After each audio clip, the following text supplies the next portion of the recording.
We've just been to see The Flash recently out, finally. What seems to, I don't know about you guys, but seem to have taken forever to release. But so, first off, we'll start with Sam. What did you think after coming out of that? I thought it was okay, mate. I thought it was, like what they went with, it was decent at best, but it was just fine. But a bit of a missed opportunity at the same time, in my opinion. Yeah. I mean, for personally, that's a good word that I would definitely use. It's just a missed opportunity. But Mike, what did you think yourself? Pretty much the same, mate. Yeah, I think that there was definitely some positives. I think there was definitely elements where I think, like having like the cameos and having like Michael Keaton back. I think we all were excited for Michael Keaton, to be honest. Yeah. There's definitely some surprises along the way that's not in the trailer. Yeah. Especially the ending, without spoilers. I'll not say that. We were all kind of like, whoa, what? Yeah. That was really cool. I think it has some highlights. I think the first 20 minutes is the best part of the movie. Like the whole just action sequence and how the movie sets up, and seeing Ben Affleck back as Batman, that was a highlight for me personally. But like Sam, a bit like you, like I think we all walked out the same feelings. Enjoyed the movie to an extent, but definitely missed opportunity. I don't know about you, but I was not a fan of Ezra Miller whatsoever in the other DC movies. This did change my perspective on him a little bit. I thought I did really enjoy him with a bit more of a serious tone. Yes. Do you feel the same about him? I must admit, I thought his performance was pretty solid. I mean, I actually thought he got better in the second half of the movie. I think, unfortunately, it was just bogged down by some cringe dialogue, unfortunately. Yeah. And I thought, I don't know, this is a spoiler, but obviously you saw a second version of, like Barry Allen, and I found that version a bit more, obviously it was great, it was really grating at times. His character did overstay his welcome, unfortunately. Yeah, I definitely agree that the other Barry does, not for me. He reminds us of the Barry from Justice League that I didn't enjoy. Okay. Right. So how about you, Mike? Good point. Yeah, and that second Barry was kind of like the 2017 version of Justice League, but that had the edit. Ultimately, Zack Snyder edited it out. Yeah. It was like kind of that Barry. I agree with both you guys. I think that the normal Barry, Ezra Miller, I think they did a good job when they were more serious. They're like the more kind of present day barriers when he goes back in the past. Obviously, that's what the whole movie's about. That's how Michael Keaton and stuff comes back, which is in the trailer. It's not a spoiler. But yeah, so I felt like Ezra Miller did a good job. I felt like, however, it was a bit too much hammed up and too eccentric, really. And as Sam said, like some of the dialogue was just too cringy. Yeah, I think eccentric's a very good word for this Flash. But we touched on Michael Keaton previously, just a little extra, because that was definitely the highlight of the film for me. Without Michael Keaton, I think I would just been completely bored, to be honest with you. I get that. I really enjoyed his whole theme coming back during the action scenes. How did you think Michael Keaton done in this role?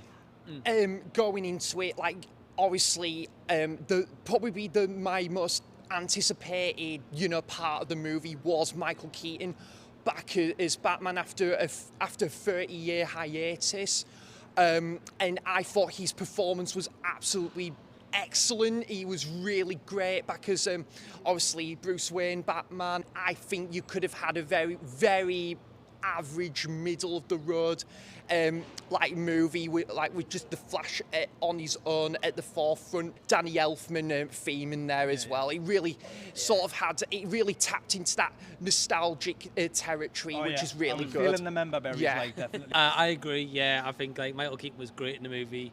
I feel like him, well, not just him, but also Ben Affleck. I felt like the Ben Affleck scenes, although there's not many, like bit of a spoiler, but That's not many. Unfortunate for me.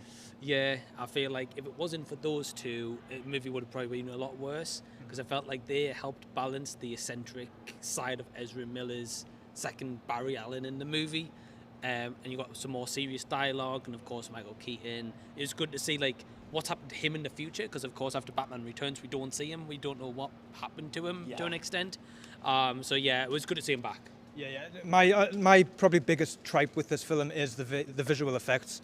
Really bad in places. Like even where they were using it, where they didn't have to for these actors. They could have just used the actor themselves instead of having to CGI everything. I mean, Mike, did you enjoy the CGI? Some of them, did you feel it was okay? Kind of like you guys, yes and Yeah. no. So if we just take it back for a second for like the Dark Knight trilogy, obviously Nolan used like practical sets, like streets and stuff like that, and it just looked natural. Whereas like in this movie, talking about what we're talking about, like say we stood behind this wall, like that wall was just like blended out, and it just put like something completely different, and the character's face looked as if it was stood out so much compared to the Definitely, man. backdrop. And I think it was like a bit too distracting. But the sequence where they used the CG for like the running scenes, those are the best parts. And I felt like if they just kept it to that, it would have made it like stand out more. But they use like CG for like nearly everything, and I think it's just a big waste opportunity. And do you know what, mate? That is something I actually didn't touch upon. I think my biggest issue with the movie probably was the CGI overload. I felt it was just very shoved down our throats, and there were times where it just wasn't needed. I felt it really tarnished, took away like majority of the quality that the movie had to offer. I think one thing just to add is I think in terms of multiverse movies, as we've all seen multiverses and you guys probably have as well, is this is called The Flash. Like, and I feel like because they've had so many of these side characters, as you've mentioned, they focus so much more on them a lot of time than actual Flash, and the emotional weight of like him losing his mum, bringing it back, having those moments is overshadowed by comedy that doesn't work. So then ultimately we want conclusions to like Keaton, Ben Affleck, Cara. We get that, but not satisfying enough. Yeah, so would you guys agree that probably the biggest downfall of the film is the really cringy dialogue, comedy doesn't work at times, and the visual effects? The interesting thing, just to very quickly add here, is that the director of this movie, Andy Muschietti, I can't pronounce his name, sorry.